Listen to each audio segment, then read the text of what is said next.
Hi everybody. Today we're gonna look at the game from round seven from the Isle of Man tournament between Fabiano Caruana and GM Maxim Rodshtein with the black pieces. Let's get it. So we have a Ruy Lopez starting out the game.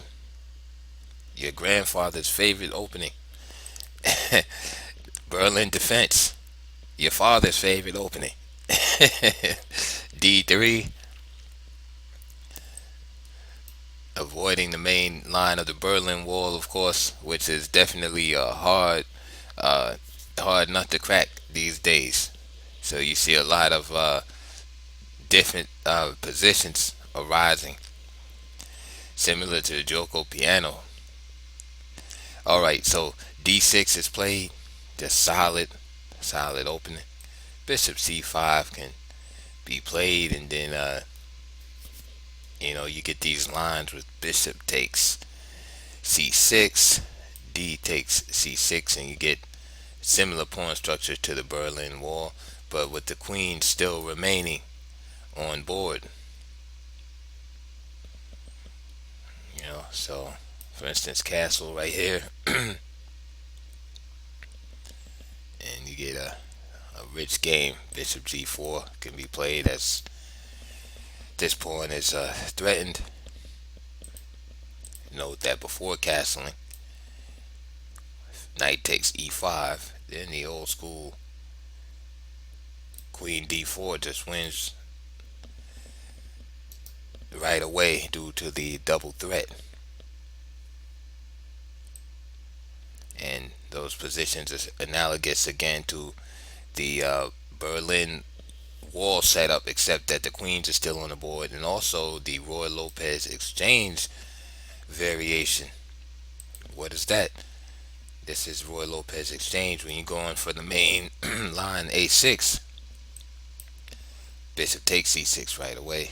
D takes C6, D takes C6, and then you end up with a similar pawn structure, right? And let's say after the main line, say F6, excuse me, castle first, white moves first, then say F6, D4, takes, C5, knight E2, queen takes D1, rook takes D1. Notice the pawn structure is very similar to that in the Berlin defense. You have this 4-3 king side majority that you're going to try to push, and on the queen side you have a 4-3 for black, but notice his majority is slightly hampered due to the double pawns. What does black have in compensation?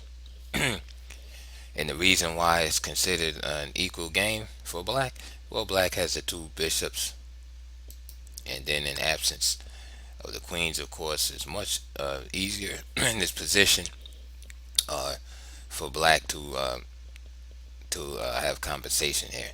The two bishops make up for just a simple double pawn structure. This ruined pawn structure. All right, let's get back to our game. So anyway, players avoid the immediate simplification of the game. And even though this shouldn't pose any great problem for black, it's just the fact that keeping the pieces on the board a little longer gives a little more scope for the players. And I think, and Magnus Carlsen really spearheaded this type of play against the Berlin variation. Just keep the pieces on, maneuver and outmaneuver your opponent. Bishop E7, and if you look at the position, there's nothing special, right? Nothing special going on. This was what you would call an equal game. C3, same old plan for centuries and centuries. You erect a dual pawn center, and just have a slight space advantage. Castle, and this is what the really skilled players are good at. It's just building on real small advantages and just making correct move after correct move. And that's the difference between a real strong player and the lesser lights, is that it's really about consistency. For instance, so if the game goes 40 moves Like a player like Caruana might not make any error at all. you know, Whereas maybe somebody that's like 2500 might make like a strategic error. But that's all it takes at that level. And then the amateur players, of course, are making a whole bunch of errors throughout the game, back and forth. And then it's kind of like whoever makes the last error wins the game. So let's keep going. Castle, Rook E1, same ideas. In the Ruy Lopez, fortifying the E pawn and preparing this push. Gotta fortify the E pawn because eventually this knight combined with this rook bearing pressure on the E file, this pawn on E4 can come under scrutiny. Eventually, this bishop moves, say to F8. So it's all about preparation here. It's White doesn't just barge into the center with D4 right away and stuff like that, as if he's playing a gambit. He just slowly builds up the position. See, there's Rook E8. You might be like, oh, what's Rook E8 for? The bishop is blocking. Well, eventually he's going to move the bishop. H3. Notice everything's about preparation here. Why H3? Keeps the bishop from coming to G4 and pinning the knight to the queen. Again, affecting the center because the knight is supporting the central advance D3 to D4. Bishop coming to G4 pinning would hinder that. So notice all the preparation takes place first. Like rook here, protecting this pawn on E4, H3, keeping the bishop out, C3, right? And then notice how that works in conjunction with the bishop here pinning this knight, so that it weakens the influence of the C6 knight on the D4 square. See, all of that's going on in this seemingly simple position. Fighting for the center in the opening of the game. Bishop F8. There it is. Why Bishop F8? Well, we just talked about it. Now we can see the influence on E4. So now, right?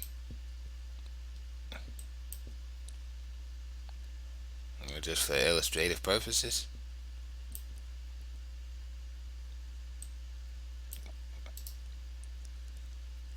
Now you just take the pawn.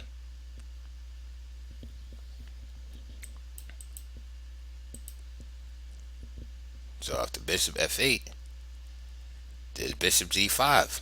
Again, fighting for the center. H6. Blacks blacks saying, hey, I don't want my knight pinned. You gotta do something about this. Bishop H4. So white says, all right, if you're gonna drive me out of there, you're gonna have to weaken your queen side, your king side, your king side pawns by playing G5. He's like, I'll take that. So we see a battle of ideas. So black says, I'm not ready to do that. I'll just play bishop D7 and I'll alleviate this pin. I'll neutralize that.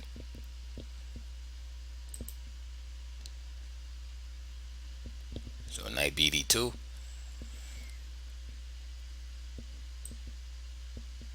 In typical Ruy Lopez fashion.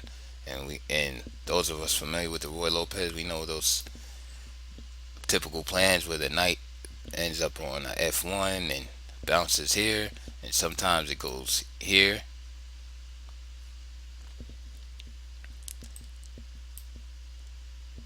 Bishop E7. So now the bishop comes back out again, breaking the pin. Bishop G3. Notice this bishop has a home on H2 if attacked here. I just want you to know, you might be saying, hey, why not D4 right now? if d4, there's a little tactic here because this guy's not protected. Always look for unprotected pieces and pawns. First thing you look for, that's the first thing you look for when it's your turn to move. First look, first look for checkmate. Is there a mate on board? Right? It sounds stupid, but people overlook mates. Now you might say I never missed a mate in one, but you probably missed a mate in two before, or mate in three. You certainly missed a mate in four at one time in your chess playing uh, career. Always look for mate first. Can I mate this guy? Because that ends the game. Then after that, then look for the obvious tactics, unprotected pieces and pawn. Like look at this position right now and say what's unprotected. So here's something that's unprotected.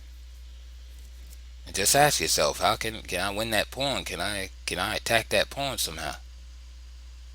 And then once you have exhausted the ideas there, like, oh, I can't really attack it, or I can, but you analyze it a little bit. But first, let's just have like a little ledger in your mind. What's unprotected here? And then after that, look at the stuff that's only protected one time. Because in my mind, I look at things protected one time is not being protected at all. And then look at the things that's protected only once. And you'll be surprised how many tactics that you find like that. And these, like I said, these are just quick things that ledgers, that you make in your mind, like a little list. Like for instance, this pawn on g7 is only protected by the king. This pawn is only protected by the pawn on g7. This is only protected once. Right? And of course you can't do nothing at this moment, but you just keep it in the back of your mind that someday we will be able to destroy that pawn cover. This is protected one time. Right? But the tactic I wanted to show you, I got on a little tangent there, is that if d4 right away, notice the white bishop is unprotected. How can we exploit that? The knight takes d4. And this is right? So after knight takes d4, white has to capture with his knight. Because of the bishop. E takes d4. Bishop takes. Queen takes.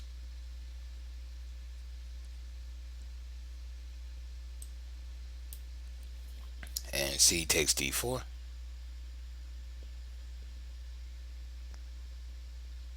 And then a queen can pop out, say, with queen to b5. And say if he makes a move like b3, trying to protect, and black is fine. He just traded a couple of pieces off, and has nothing has nothing to fear from white in this position.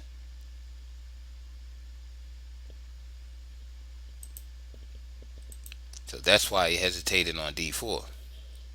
Instead, he keeps maneuvering. Bishop g3.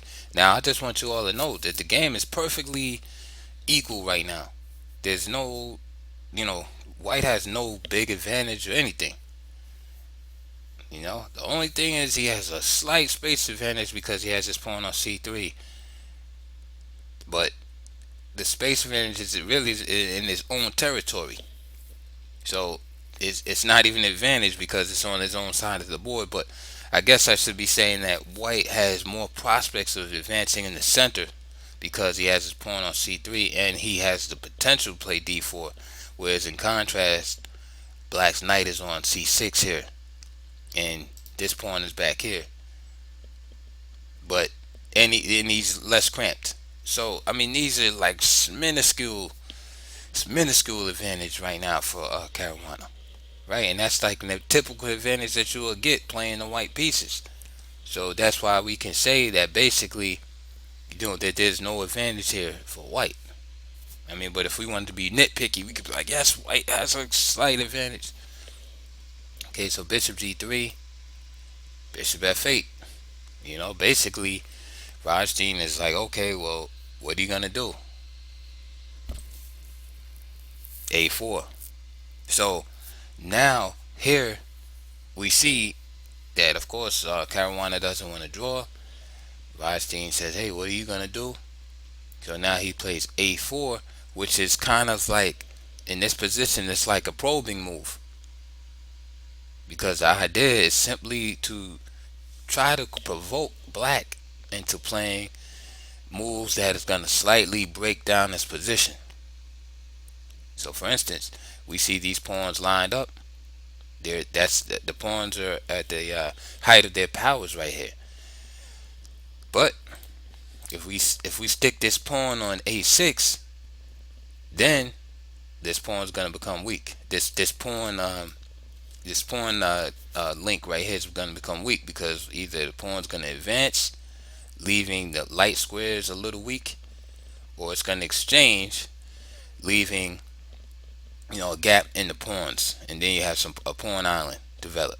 So this is like a probing move, but white doesn't really weaken his own position too much.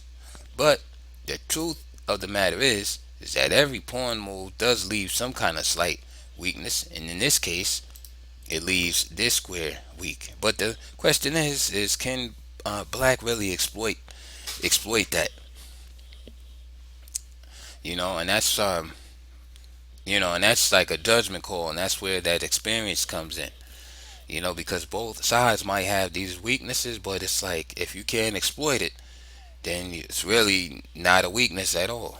It's just like, on paper it's a weakness. A6. So Caruana gets some type of commitment from black, so to speak. So he has something to work on. Now, you remember when I showed you earlier in that little tangent, when I was talking about unprotected pieces and pawns? Keep an eye on this pawn right here. It's unprotected, right? And now Caruana has caused a slight weakening, right, by getting play a6.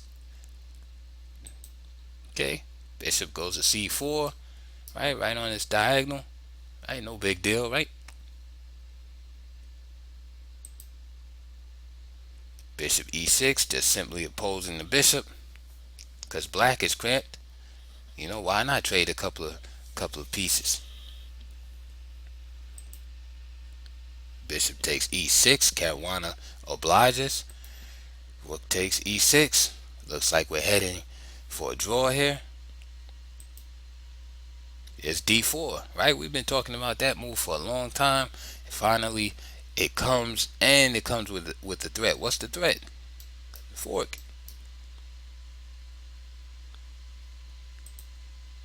E takes d4, and now c takes d4, and so black gives up his center, and the threat is the same here. Now, there are two ways, right? Two paths that white could have took here. White could have also taken with the taken with his knight, but then he would have ended up with the same position, but with one less piece to attack with. So this is why he takes with the pawn, keep the pieces on the board, and of course he has the same threat facing black. So now black is forced to act here. So he plays d5 himself. e5, of course, with the threat attacking the knight.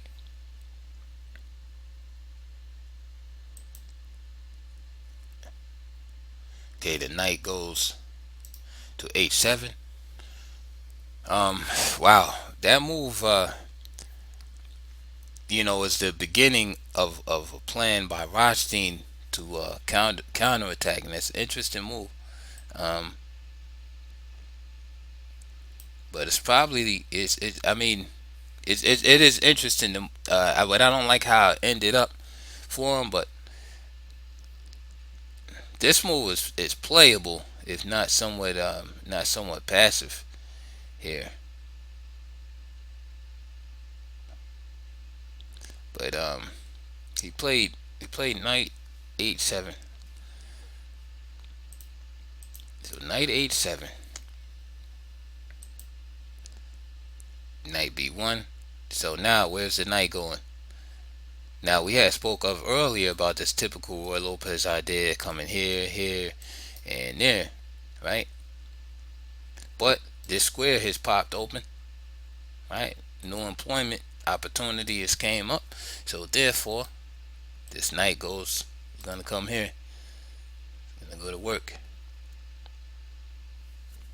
Now the position has changed somewhat, and so we see now we have an open C file to work with.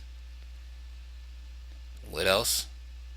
There's some dark squares here, but right now the black bishop on f8 has these dark squares, covered pretty good, but it's still something, again, you keep in mind. And strategically, you would love to trade this guy for this guy and then work on the dark squares. So these are all little bits of information that you want to keep in mind.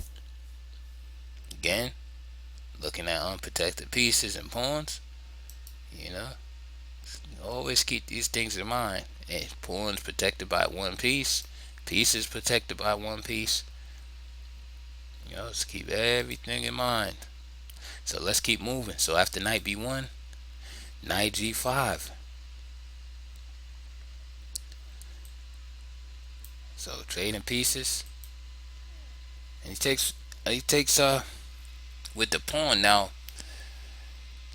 it's interesting. He creates a weakness here.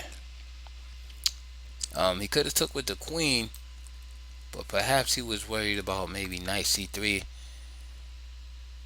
and say for instance after rook d8, rook c1, and the queen maybe being misplaced. But I don't see. I mean, after bishop, say bishop b4, right? Is that pin again? I think black is still all right here, and he keeps his position is still, his pawn structure is still sound.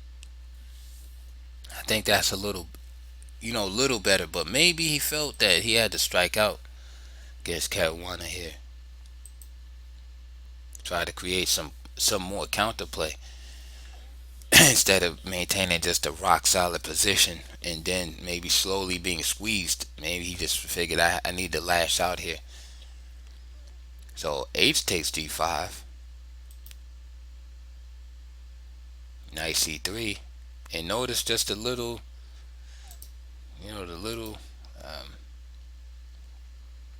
bits of pressure that white is putting on the position. Little weaknesses in the position. Why do I have the D pawn lit up? Because to me, it's like an isolated pawn right now, because it has to be protected by pieces. Even though there's a pawn on c7, that pawn is not doing anything right now to help with the protection of its mate there. So we see in the next few moves, Rodshtein's gonna maneuver, to rectify that problem. Knight b4, and the idea is to move this pawn, but where is he gonna move it? So knight b4. Now remember earlier too, I said that every pawn move leaves some kind of weakness. I mentioned this square, right? But also this square, I forgot to mention. So when a4 was played, right, left black with some opportunity here. So it's like a trade-off. So Fabiano gives him that square. Rook e2. Nice move. Just covering along the second rank. Then in some cases, preparing to move rook d2.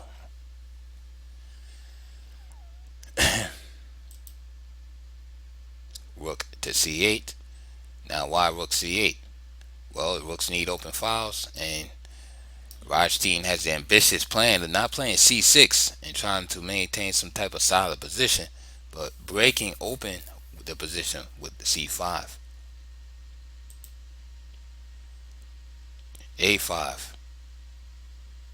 So Fabiano accomplishes this part of his plan, and now he anticipates c5, and then the b6 square is going to be weak after any movement of this pawn. c6, so you can see the b6 square weak, or c5.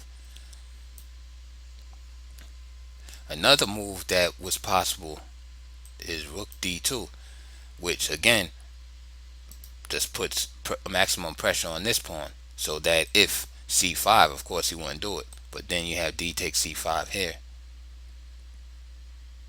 and then you have a lot of pressure on this pawn after rook takes c5, and then this pawn needs to be nurtured. Okay, so rook c8. So a5 was played. c5. So here comes the breakout by Rodshtein. D takes c5. Bishop takes c5. So we see that black has basically, achieved the position he was looking for, which is, pretty active. He has some pieces out, but the downside is the weakness in the position. So now you have the isolated pawn here. This pawn is a little shady. It's protected by the queen. It's just, it's not attacking, and it's it's not being defended. It's not really. It's just there. And then you have this square and this pawn unprotected. So, 3 pawn islands here for black. So it's kind of like black is basically betting his game on an attack, because he's not really in a position to win an end game. Let's see what's going on now. So rook d2, and that's what I was telling you when Caruana played that move, just rook e2, because it creates that, it's a flexible move wherever he needs this rook. If it's on defense on the second rank, if it's defense on the second rank, or attacking this pawn. So just like that, now you have 3 pieces attacking this isolated pawn. He pushes, and the thing is, of course, if you have the isolated pawn, you want to be able to push it in some instances, but here it's kind of pushing it to its doom. But what he's looking at is he has his knight here, and he's figuring, hey, maybe I can get it to d3. Knight e4. And again, so you have all kind of possibilities here for white. This knight is very strong here.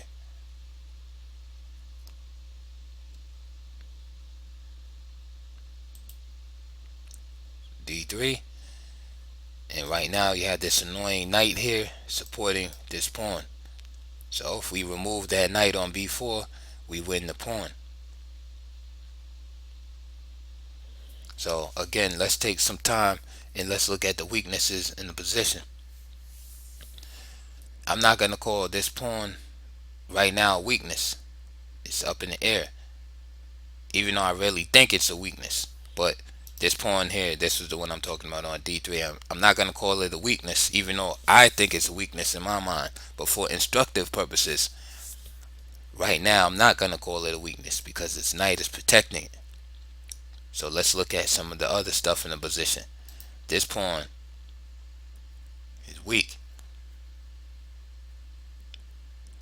This pawn is weak.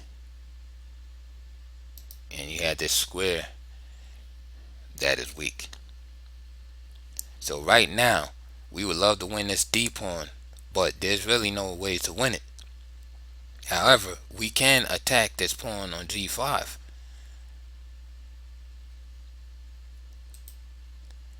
Ta-da! Queen g4. Again, black's play is under scrutiny here, as he took with the pawn earlier. So now that pawn is under attack. Black must remain active. That's not an active move. That's a real defensive move. See, so he would. I mean, if he anticipated taking, having him just protect that pawn with the bishop going back, he probably should have taken with the queen earlier. See, Black's best here. See, at this point, when you play like this, you have to be willing to go all out. Like you have to be willing to sacrifice pawns and stuff like that. If you're gonna weaken your position that much, you might as well give up that G pawn and just remain active. Maybe move like Queen D5 here. Just get active. And Knight takes G5. It doesn't work here, but I don't know. Yeah, that loses loses the rook here.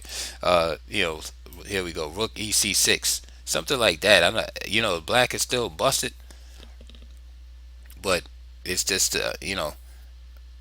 well, not totally busted, but definitely at a disadvantage. But it's probably better to play in this spirit if when you have a lot of weaknesses. It's kind of like you can't play like real liberal, and then all of a sudden you want to play conservative. It's just not a good look. So he goes back now, Bishop E7. But we get it. Well, moves like that come to mind. Trying to get this pawn home. Knight D6, just killer positional move. Again, look at that pawn. We've been talking about that pawn the whole game. Finally is under attack, as well as the rook here.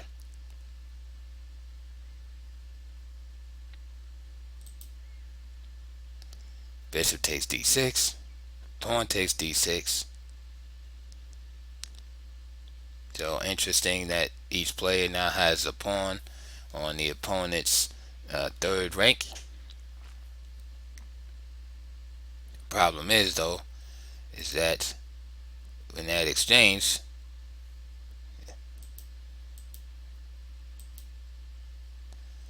just in case you didn't spot it, after Knight D6, notice that there was a revealed attack on this knight on B4. Did you notice it before that? See, right here, this bishop is protecting the knight and the pawn. And now, the knight just simply blocks the protection from the knight. Now, remember what I said earlier about observing pieces that are only either unprotected or protected only by one other piece and pawn. Because I said I don't view them as being protected. And Caruana exploits that. So here, this knight is only protected by the bishop. So Caruana says, really? It's protected? Boom. He just throws the knight in there and now it's unprotected. Just like that. So now he has to deal with that. So he exchanges. Bishop takes D6. It's pretty much forced. Excuse me. E takes D6. Now this guy now he's out there in no man's land. First it looked like he was pretty strong earlier. Now he's just out there in no man's land. And we have another situation where the knight is unprotected totally, and then this pawn on D3 is only protected by the knight, which I consider as being unprotected. So E takes D6, Knight C2. So desperate, so he tries to counterattack, so he doesn't lose everything. So he attacks the rook, which is unprotected. Just piles on the unprotected pawn. Notice White's pawn is just fine, being protected by the bishop, tucked away safe. And now this pawn that advanced so boldly to D3, now going to become victimized. Knight E1. Again, desperation. The rook is the only thing protecting that knight. Right? Again, I don't really consider this knight protected. It's like hanging on a whim right now. But you might think, well, how do we get rid of this rook here? You know, so this pawn is literally, this pawn and knight are literally hanging by, hanging by a thread right now.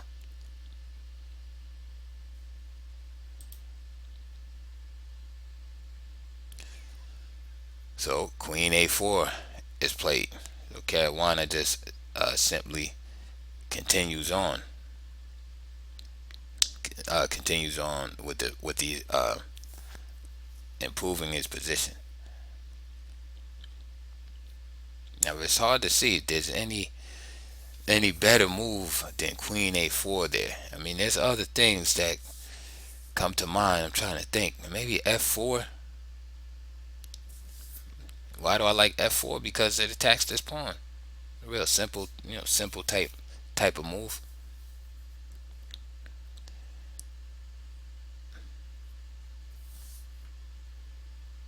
Maybe f4 and has some kind of idea f5. I'm not sure.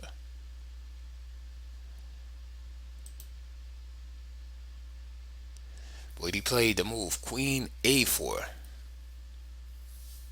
which still maintains the advantage in the position, but it is a purely defensive move. That's why I don't feel right about the move.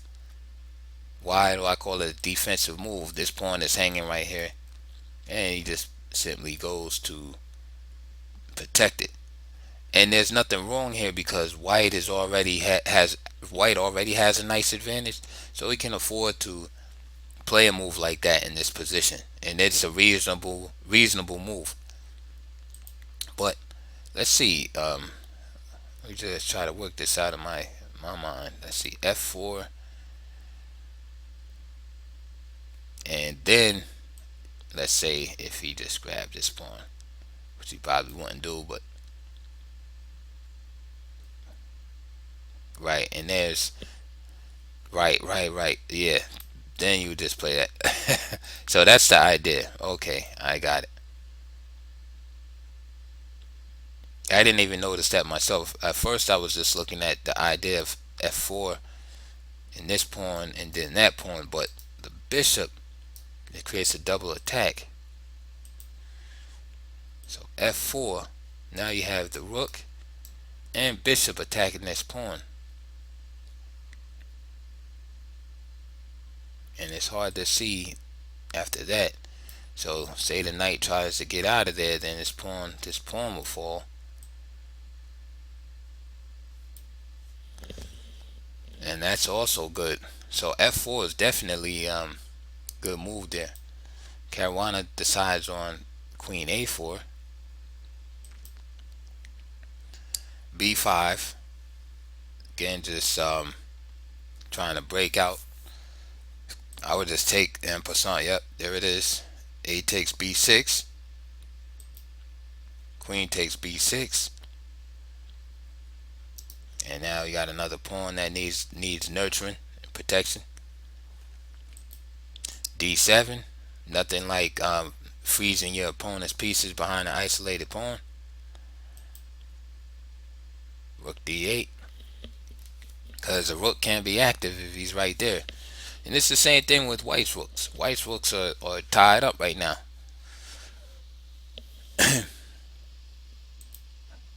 King f1. And the difference is that white has a immediate solution to the problem. He attacks. And again, now we have some tactical hocus pocus going on. The idea, of course, if rook takes here, then this rook will take here. I have to give it to Rodshtein though. I mean, he's really ingenious in how he's been maintaining this pawn here on d3. Caruana plays queen c4, and there's all kind of ideas of just coming up there. But beside that, it's just simply the idea of rook takes here on e2, and after pawn takes, queen takes. And wow, checkmate threat right here, just out of the clear blue. You see, so we see checkmate threat and the threatening this pawn. So what do we do here?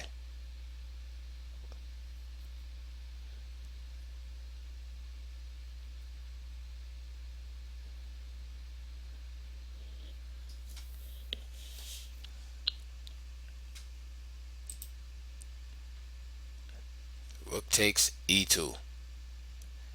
And that's a nice move there. Because now, if queen takes, then the king just simply snatches the knight up. So he has to take. D takes e2 check. Queen takes e2. Queen takes g2. There's the piece. King takes e1. Queen h1 check. Rook d2. Nice calculation by Caruana. Isolated pawn finally falls. King c2. Queen c6. And there will be no great Paul Morphy checkmate here. Queen g6. King a2. Rook takes. Queen takes d1. And now we have a totally lost queen ending. Rodshtein, but he played well, valiantly. I like the fight that he showed in the game, and the rest of the moves would just go by quickly. I mean, he has just three to one here, but 3-1 pawn majority on the king side, but it's just a little bit too much here. The bishop.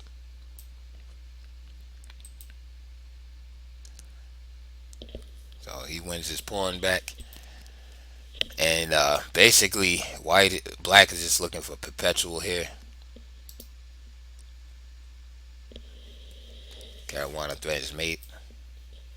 A fork. Oh my goodness! How did he allow that? Just joking. Check.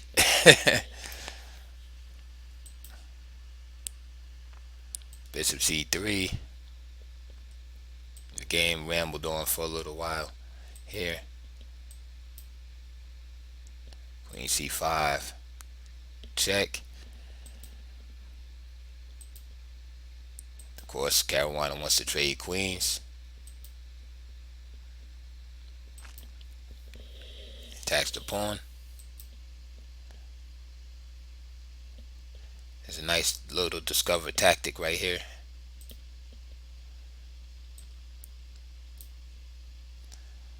Of course, he could have did that, but then it would have been more checking from the black. So he simply plays this move, the discovery here, and just simply threatening to take the pawn after that. And that was enough. Rodshtein resigned after that. I mean, there's nothing that he can do. Hope you enjoyed that game. That game was very interested to me because just due to the fact that the position started off in such a humble and simple manner and basic, like look at this position, like real basic manner, and then you just see this different levels. 'Cause there's different levels to this chess thing. I mean, it looks easy, like when you going over the games or looking at home, but man, it's hard. And it's just when I look at this position, you think, man, these guys probably drew in 25 moves. But then as you just go on, throughout the game, and you just see like the little weakness here, little crack in the armor there, and then eventually you see the entire position just crumble. And this guy Rodstein's about 2,700, Caruana's 2,800, and you just see, and these openings too that are often repeated. You figure that, these everybody just knows their way around everything, and it's just, it just shows you that there's still, a lot of possibilities in chess. And just these little simple mistakes, you know, I mean, it just amazes me every time I look at these games. So anyway, like I said, I hope you learned something and had some fun listening. And I'll catch you guys on the next video. I'm already thinking about the next game that I'm gonna look at. So, like I always say, like, subscribe, comment, um, and if there's some game like you want me to go over in detail, just let me know. I'll do it. There's no problem with that. All right. See you guys later.